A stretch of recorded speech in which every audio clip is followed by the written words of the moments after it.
Counting backwards. 5, 4, 3, 2.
All right. If it's Tuesday, that can mean only one thing, and that means it is time for Comic Book School Live. And we welcome you to the show, you out there watching, learning about the craft and business of making comics. But it's not just about that. It's also about the fun of making comics and being a comic book professional. And tonight, we're going to be diving a little bit deeper into some of the things you might want to avoid if you want to be creating modern, relevant, exciting comics that people want to buy and read. And speaking of modern and relevant, it's my good friend, Mike Fasolo. Let's give him the crowd cheer welcome. Hello, Mike.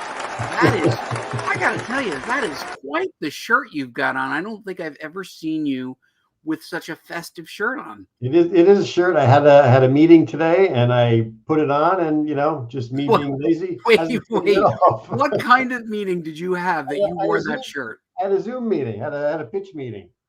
You wore that shirt and I wore this shirt. You have to look happy and festive and excitable and all that. So and no one tried to talk you out of that. No, my wife told me to wear it. She said, "Put on your Hawaiian shirt." I said, "All right." All right. No, that's what I did. How'd the pitch go? It went pretty good. Went pretty well. So now we just have to do a lot of waiting and see what they think. Well, and then cash the checks. And then cash the check, which is what the entire process is about. Now, true story. A lot of people sometimes think we're joking. Mike is an established TV writer, 3-time Emmy award-winning television writer. Are you planning to win more Emmys, Mike? I am hoping to win more Emmys, but more Emmys. I'm hoping to win the what is it? The GOAT. The GOAT. Oh yeah, where you get to win. He got Emmy, Grammy, Oscar, and Tony. Yeah. Philip Burnett, fine artist himself, says Mike is making a statement. Mike, what was the statement you were making? Apparently that I shouldn't be wearing this shirt. And actually clarified by Gatilla that Hawaii does in fact catch fire at least once a year. So they are both correct. Mike, you know what? You as a writer are often asked to come up with great ideas and sometimes reject poor ideas. I think when we were talking about this, we were thinking, you know what? There are so many great ways to tell a comic book story, and yet people keep falling into traps and tropes that they don't need to fall into. So we thought, well, let's help them out, right, Mike? Yep. The old tropes. You don't want to fall into them. What is a trope? I'm not even sure. Is that like a type of fish or something? It's it's one of those fish that lives on the bottom. It's a bottom feeder fish. That's what a trope is. I thought it was something else. Okay, so what we're going to do, Mike, is let me get to the slide number 1. You know me and my slide decks, Mike. I'm always bringing the magic with my graphic design skills. Yep, you do a good job. Yeah, that's why most people don't watch the show. Mike, we have a strong viewership in the country of Brazil. Really? Yes, so we should maybe do an episode where we do a shout out to Brazil because for some reason we've gained traction in Brazil. I would love to go to Brazil. Oh, well, that would require travel and then me leaving the house. That's okay. Well, travel is part of my thing, and I that's on my bucket list. So I'm going to make it Brazil. You could go to Brazil, and then I would just stream myself in, and then I'd be like, So Mike, I always loved this cover of the Flash. It was a classic issue, and it just had the word "stop" in it. So I thought it was good, right? Does it look like that, or did you do a little graphic design to Did make a it little bit of like a little little bit tweak? of tweaking. Yep. Yeah, that's what I was doing instead of cleaning the office behind me. That's why I crop so tightly because I'm like the office is a disaster. Your office looks great. This is my wife's office. My office is a disaster. Well, hold on. Let's see. This office looks like somebody who actually. Yeah. Wow. Who I don't know cares? why You did I things. did that, but that is a good looking office. Yeah. Yeah. Hmm. My office is the garage, which is just a chaotic mess of everything that gets thrown in I've there. seen that garage. Yes. It's worse since you've seen it.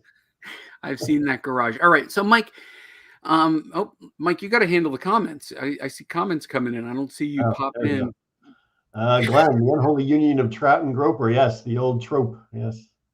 That's what a trope is. See that? We are learning as we teach, Mike. Always doing a little bit. So, Mike, we're gonna probably break this up. There were 10 things that we wanted to help creative types, writers, artists, editors, publishers to avoid.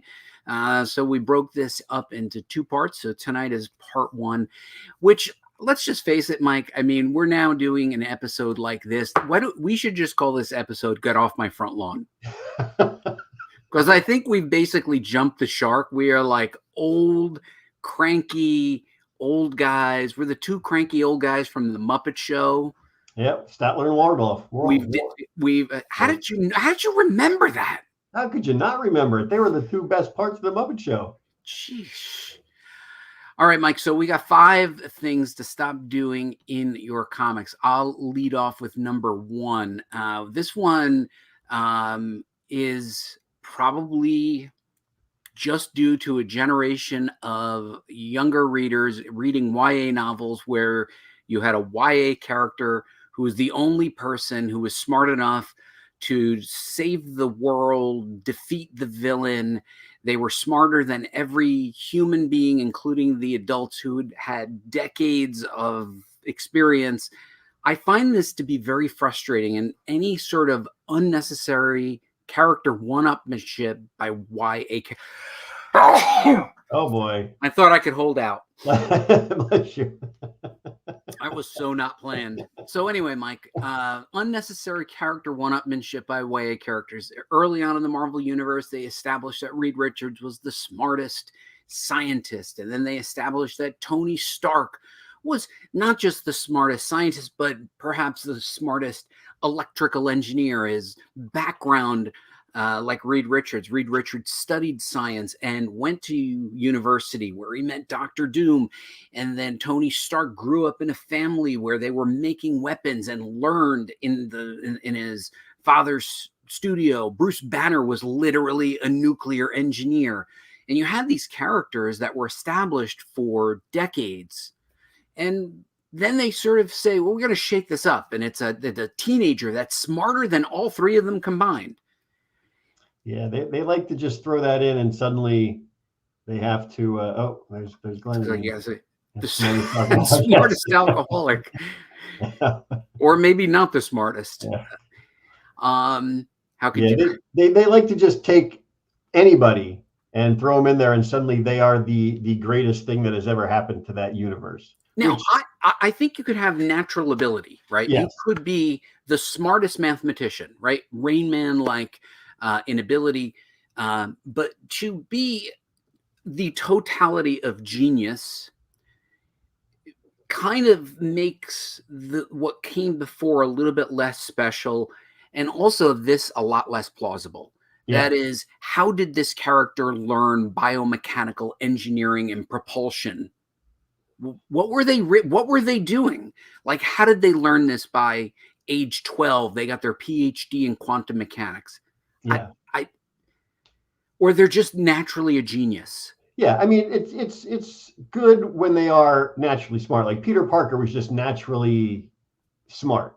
He was a smart kid, but he also went to school and learned it all, and took classes and learned how to do all these things. He didn't just suddenly be like, oh, I know how to do everything. He experimented. He had to make his own web shooters and the webbing that contained within them. But it wasn't like he just went, oh, here's how it's done. He had to do experiment and test and test and test and figure stuff out along the way. I agree. And I think what made that character special was we watched that character start off in high school, graduate, go to college, study science, and eventually even became a professor at the college. But he is not the smartest in everything. Yeah.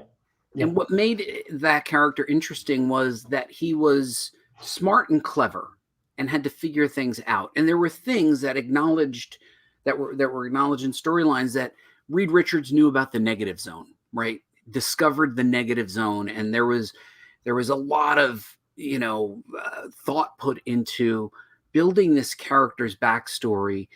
And now a new character comes in, and again, maybe it's because younger writers and younger editors grew up with different types of literature. We did not grow up with television or books where the kids mocked their parents or were so smart that their parents were like,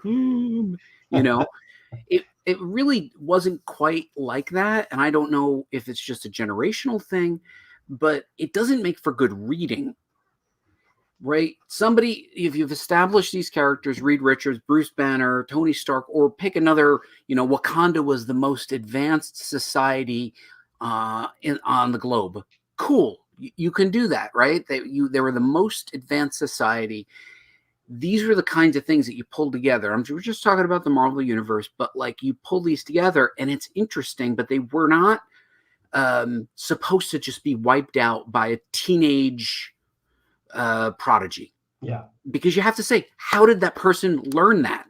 How would they possibly know that? How did they Reed Richards, and we see him in Reed Richards in the first issue of the Fantastic Four, he's a middle-aged guy. Yeah. Right? He's graying at the temples. He's a middle-aged scientist who went to university, studied, practices, gets it right, gets it wrong all the time. I just don't find these stories to be very compelling. I'm with you. I don't like how they always throw in that one character that is beyond everyone else for no reason, just because they need someone with that smarts instead of having someone figure it all out or work together. Work together as a team to figure it out. They just put one person in who's eons smarter than everyone else, even though they're 15 years old.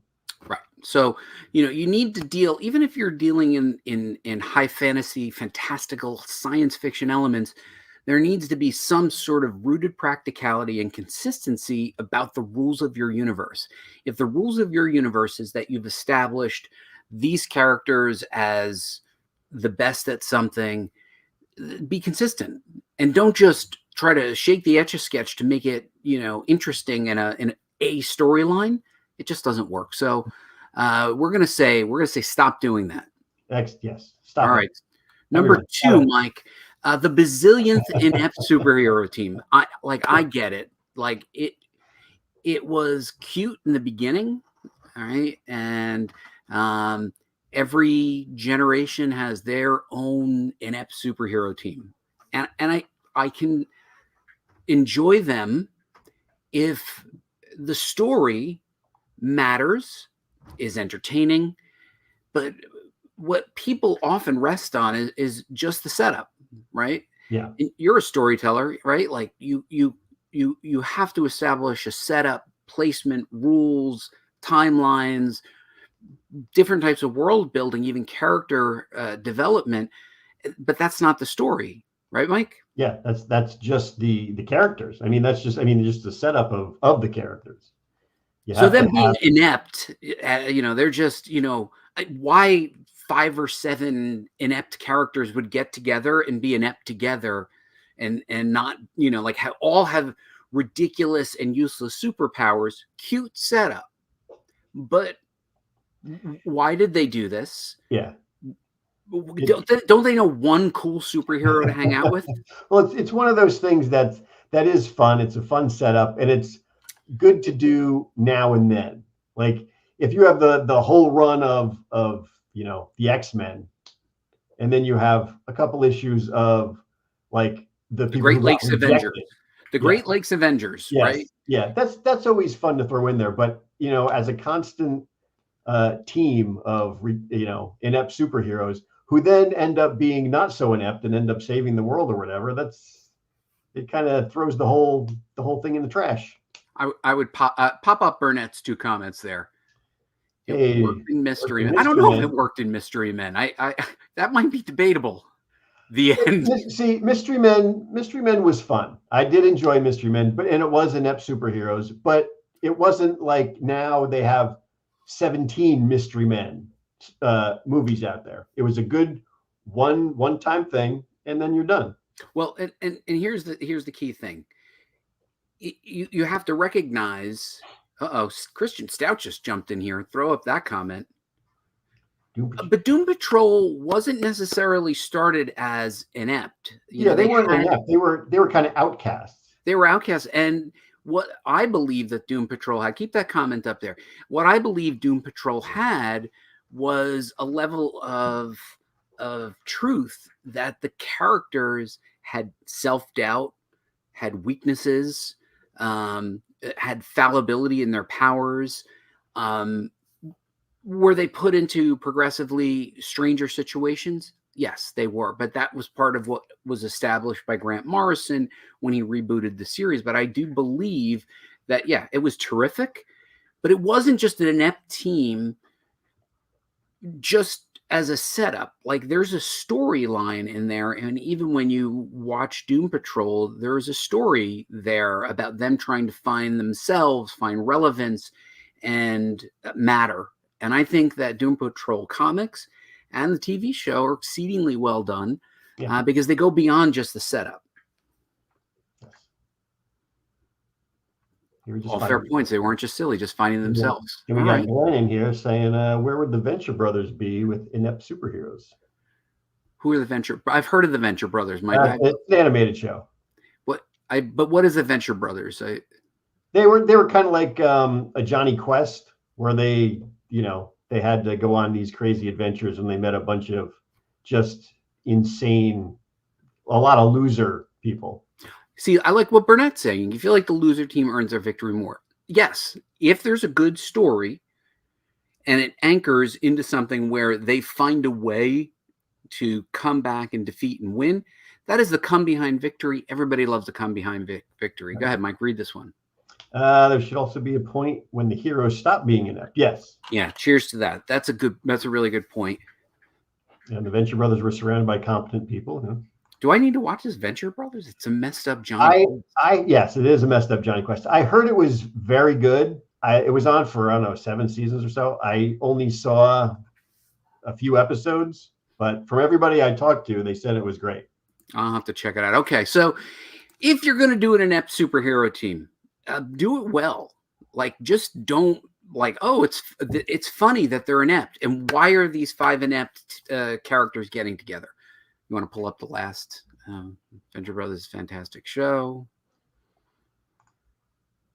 Gatilla, yes. He just shouted that. He was like, yes! Exclamation on that one. Okay. New number ones. A little known fact that Batman Year One, while it has been pulled out many times, it was done in continuity. Venom was introduced in continuity. There was a reason why these comics were selling so well, was because you could do a story arc and you knew where you were. You can see right in here. It's like, Year One, Part 1. It was issue 404, and it was a self-contained arc. And instead, they will often just reboot Batman from scratch, new writer, reboot Superman, reboot Fantastic Four. There is literally just so much confusion, and the only thing you can tell by is the logo which Fantastic Four series you're about to pick up. Right? I'm like, oh, I really enjoyed this series. And I remember thinking, this is back years ago when they had rebooted it and Scott Lobdell was writing it. And I liked that. I thought it was well done. I was trying to fill in to read the rest of it. I couldn't figure it out. Like, it was just all these Fantastic Four number 1s to whatever.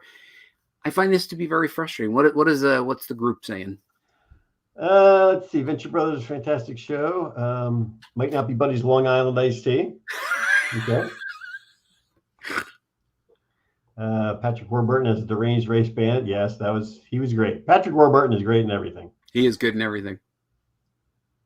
The rebooting is why I stopped getting anything after the year 2000 on the big superhero books. Yeah. Yeah, Mike, and you had picked up on something that, you have this an event like DC had Crisis. You want to talk about what your thoughts are about Crisis, which was designed to fix continuity? Yeah, it really bothers me that, and it's a good idea because Crisis was needed. There was so much just outer periphery that you didn't need to know about with all the Earths and all that. So they said, okay, we're restarting. They crunched it all down into one Earth, and that was the restart, and that was great. But then all they did was just expand it again, and they've had, I don't even know how many restarts now, how many crises that just keep starting it over and over and over, and they never actually fix the problem because 2 issues later, oh, now they discovered another Earth, or oh, here's Superman from an alternate reality who was left over from the crisis. It's really bothersome. Keep it contained, and you can have expansions, but also keep those expansions contained so you don't have to constantly say there's too much stuff. Let's compress it all again. Yeah, and I think DC is pretty good about making mini series, one shots, maxi series. I like that. But as a reader, I might be more inclined if I'm picking up in an issue like in this particular case, Batman Year One, I might continue reading on. If this was just a mini series, I'd read the mini series and stop. Yeah. But this was 401 to 408. I might have gone, well, let's see what happens in the next issue because it was good. I will say the new 52 series was good. He will say that. I didn't read 52. At some point tonight, he will say the new 52 series was really, he's putting the kids to bed. Kids. Pandering to the speculators, right? Yeah. And the unfortunate thing is it works. Yeah, well, yeah, because it's a reboot, and they also, they say that that's a great jumping on point for somebody new. So anyone who is kind of getting into comics, they're like, okay, let's start from here. But they also include all the backstories or parts of the backstories that isn't brand new, which is right. And what was, a great jumping on point. It would say like new creative team, new writer, new artist, Kirby's back, or what was it? What was the X-Men series? Future Past. What was it? Days of Future Past. Days of Future Past, right? Like there it was. Today they might reboot that from issue 1. No, it rewarded the readers for hanging in there, and it gave you a reason to then collect all of those issues. But publishers don't make money off of back issues. They make money off of the next new issue. So as a reader, and I love the Fantastic Four, I have always bought and collected Fantastic Four. It's just, to me, it's frustrating because I'm like, this is a new series? And it's also called Fantastic Four, not like any adjective. At least, with the X books, at least they give you an adjective or an adverb or something. Well, the participle. The X books kind of do it better because even when they branch off and it becomes a new X book, like they had X-Men, then X Factor, X Force, it's a new team doing a new thing. It's not just, even though they have done it, they're going to completely restart X-Men again from issue 1. Right. It throws everything off. Go ahead, read this one out, Mike. I'm going to sit. Palmiotti was lamenting that a cover artist recently had been paid by one of the big two more money than the interior artist had been for the entire issue. Frustrating, just frustrating. Wow. I want to know who that cover artist was and how much money they were making. Apparently more than the interior artist. I want details about Jimmy's lamentation. Jimmy laments. All right. And we bring you to number 4. Evil corporations. Oh, God, I love the evil corporations, bud. So, Mike, what I find funny is comic books could be written by anybody. But when you write that this corporation is an evil corporation, it strikes me as saying, like, that's a really lazy way of thinking. I've worked in corporations most of my career. I can tell you that corporations are not nearly organized enough to be able to actually be evil, right? There are people at different levels. It could be low level, mid level, high level. It's much more dramatic when it's a high level executive being selfish, but they're rarely evil, never a good corporation. Maybe Patagonia, Ben and Jerry's, there are some well-intentioned corporations that their mission is in part focused on that, but most next time they should really built a better world and not just put on their logo. But Mike, here's the thing. Maybe an evil HR person. That's right. Like no, Toby wasn't evil in The Office. But here's the thing, Mike. What are your thoughts on Evil Corporation? By the way, this do you recognize that logo? No, I don't. That's from Mr. Robot. He works for Evil Corp. I did not remember that. No, great show. What are your thoughts on this? Also got also work for oil company. Evil, evil, evil. Is that Toby was evil? Who's Toby? Toby was from The Office. Oh, okay. Yeah, the evil corporation. It's just it's a lame thing. It's not like, LexCorp was an evil corporation, but it was run by Lex Luthor, who was the evil genius behind it. He wasn't just, oh, this is just an evil corporation that's out to destroy the planet or whatever. So yeah, I'm on board with the whole. What purpose would a corporation have to destroy the planet? And remember, it depends on your perspective, and I'm gonna kind of get into it with you, give you a little bit of love. Basically, it's funny. And here, let's just talk about this for a second. The corporations may or may not be evil, but we in this country are rooted in capitalism. This is what we have. This is the system. Like it or not, this is the system. And people are incentivized, and corporations are incentivized to make as much money as possible. They're not incentivized to do the right thing.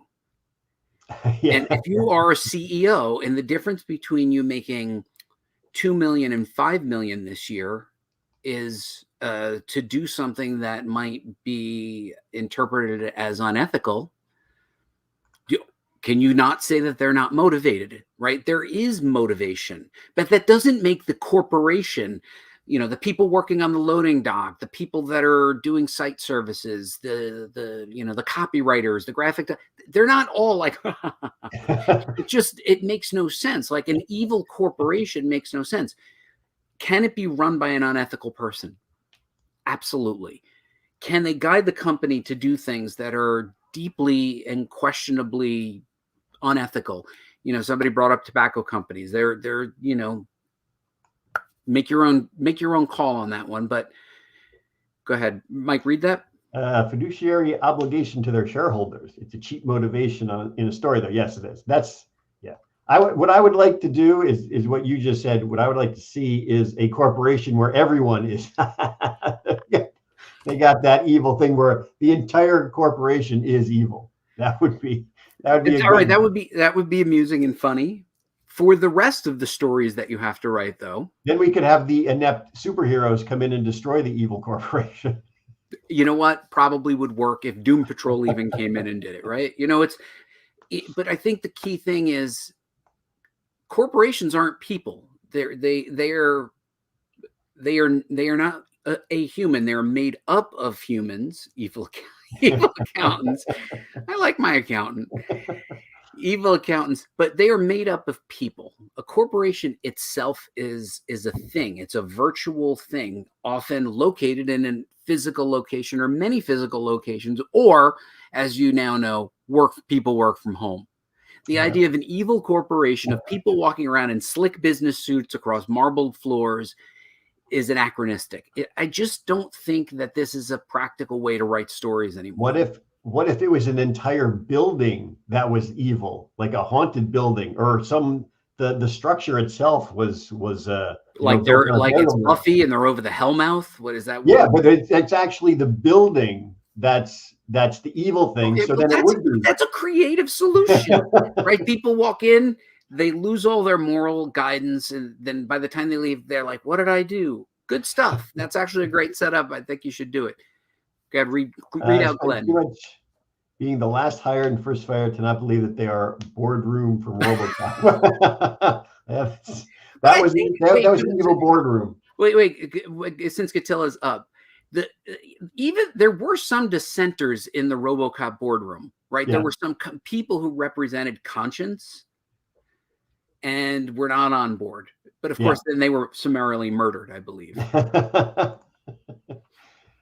Like OCP is the third, 1/3 is ambitious, 1/3 is oblivious, and 1/3 is evil. What is the OCP? I don't know. What is OCP? Organized cigarette propulsion. Sure. Anyway, evil corporations. Stop doing evil corporations. I know it feels like an easy thing to do, but find the individuals or groups of individuals who are doing bad things, but also understand what is their motivation. Are they sociopaths? That's fine. Are they greedy? Sure. Are they willing to ignore the impact to society and the environment? Why not? But I think you need to give them a motivation. Corporation from RoboCop. But that was a parody. If you remember, RoboCop was indeed a parody. Yeah. Go ahead, Mike. Corporations do give you the opportunity to make ensemble casts for additional characters too. Yes. Right. and it gives you a location. It gives you a product. It gives you dollar amounts. I think if you're going to think about this as a trope, work on it, right? Don't oversimplify that a corporation is evil, because it doesn't make any sense. Unless the actual building is evil. Someone can take that. Evil Corp. Okay. Mike, are we ready for our last one? Yep. Hold on. Let's just give ourselves a little, and the whole group. Everybody's doing a great job today. Comments today. That's good. Comments today are hot, I have to tell you. All right, number 5. Mike, I hate boring locations and set pieces. And diners and coffee shops must be relevant to the story. Okay. Now, you and I have worked in film production, you much more than me, but we did a couple of short films together, and we shot in locations that we had access to. Yes. Kevin Smith was able to stitch in working at a convenience store, and next door there was a video store, and made it relevant to the story. Just having two people sitting at a diner at a mid-level shot to talk suggests that you had access to a diner at 3 a.m. and were able to bring a crew in and film there. But in comic books, you can do anything. Early days, early issues of Spider-Man, they established that Peter Parker as Spider-Man would be swinging through the canyons of Manhattan, and he's thinking about all the things that he has to do with Aunt May and school and Mary Jane. And you had this visual, pizzazz, and then he got into the rest of the storyline. But all the exposition was cleverly packaged in great locations. Yeah, he wasn't just he didn't swing to a diner and eat breakfast and think about all that stuff. He didn't. And if you're going to use a diner, such as we see here in this famous scene from Pulp Fiction, the diner plays a relevant role in the story. It matters. It is the end caps. Quite literally, though, it was probably, if you had to guess, a budget saving decision. Yeah. Right? Could this have been done better in an exquisite, swanky restaurant? Yeah, maybe it could have been. Right? It would have changed the tonality of the movie. Yes. But Tarantino, as a second-time director, probably did not have a major, what we would consider major Hollywood budget. Why are you not using the unlimited budget of the comic book page and running a scene that was pioneered by television and filmmakers to save money? Yeah. That makes me so frustrated. Go ahead, read that out, Mike. No, mundane conditions can be effectively used, contrasted to extraordinary characters. That's true. That's But true. but that's deliberate Yeah, versus lazy. yes. That's just not, oh, we're going to put them in a coffee shop. They do that for a specific reason, to make the extraordinary characters and the mundane conditions feel If even you further apart. pull that back up though, if you opened up a story in a diner and the Hulk was sitting at a diner table, the juxtaposition of the Hulk trying to be squeezed into that, and them trying to bring enough food, like the Hulk and the Thing sitting together at a diner, and them saying like, "Couldn't we have found a better place to meet up?" Is actually germane to the story, and highlights the size of the characters, their physicality. That to me is a good reason to use a mundane location versus, and I'm going to sometimes just blame the writers or suggest that the artists just push back. Don't set things in a diner unless there's a reason. Yep. Yep. That's true. That's true. Because yeah, in comics you can put them anywhere. And if you just The movie, what was it? Predators. I think Adrian Brody starred in that. Is that the third one? This is the one on the off planet. Yeah, I vaguely remember that one. The movie opens up, and Adrian Brody opens his eyes, and there is wind blowing, and he realizes that he is falling from the sky. He looks down and sees the tree line coming up, and he's tries to break his fall. Great opening and setup. Not him sitting there at a campfire like, how did I get here? Right. And then he sees other characters falling from the sky, and immediately you want to know, why are these characters falling from the sky? The third with Super The third one. Yeah. But like Predators, plural, is a great example of choosing a location that is really interesting. Put them in a sinking ship. There was an issue of Hawkeye a bunch of years ago, where Hawkeye is clearly at the top of a very high building, probably New York City, being pushed out of a shattered window. And he says, we'll pick up the story here. And would you believe this is not the worst thing that happened to me today? Right. And like, you're immediately like, I'm in the story. One panel, splash page, and you are immediately in the story. You could also have that character sitting down explaining it to somebody at the library. Well, let me tell you what happened. I got thrown out a window. Oh, well, why don't you show the character getting thrown out the window? Yes, very good point. Good point, bud. Mike, look, we're falling behind on the comments. Are they saying things here? Are they? No, I mean that's the last one was the Super Predator one. All right. All right, Mike. Well, I hope everybody enjoyed this. We certainly did enjoy it, and we are glad that you joined us tonight. And thanks, guys, for being so active with your comments, because it just makes the show much more fun. So we're going to keep. Oh, go ahead. Page 1. What is your conflict, and how does the location affect that? Yes. Oh, let's hold on. Let me just. I'm gonna put an effect on there. Hold on. Go ahead. Read it again, Mike. Page 1. What is your conflict, and how does the location affect that? That's the right answer. Nice. You could. I thought you were going to put like a little sparkly. I thought I had a better side. When I was Winter Bell, I was like, I don't know if it'll work. It probably has to be on my computer. hold on, go ahead, do it. I don't think it'll work. It's not the computer camera. Oh, all right. Here we go. Anyway, thanks again, everybody, for joining us. We will see you again next Tuesday when we talk about 5 more things that these 2 middle-aged guys are telling you to get off their front lawn. Thanks, everybody. We'll see you next Tuesday. Bye-bye.